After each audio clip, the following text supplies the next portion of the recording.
పాలేరు నియోజకవర్గం తిరుమాయపాలెం మండలం జల్లేపల్లి గ్రామంలో విష జ్వరాలతో బాధపడుతున్న స్థానికులను మంత్రి పొంగులేటి శ్రీనివాసరెడ్డి జిల్లా కలెక్టర్ పరామర్శించారు. సంబంధిత అధికారులకు సీజనల్ వ్యాధుల పట్ల అప్రమత్తంగా ఉండాలి, బాధితులకు మెరుగైన వైద్య సేవలు అందించాలని దిశానిర్దేశం చేశారు. గత 10 సంవత్సరాలు పాలించిన ప్రభుత్వం కనీస మౌలిక వసతులు కల్పించలేదని శ్రీనివాసరెడ్డి అన్నారు.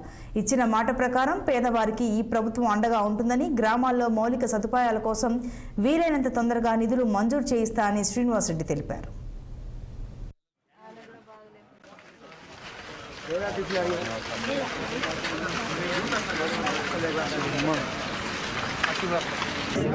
సిచ్యువేషన్ ఏదో నాటుకుంటూ అన్నప్పుడు అప్పుడు థింక్ చేయండి తప్ప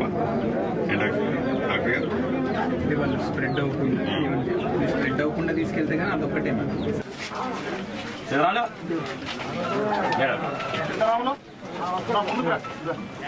బాగులేదు.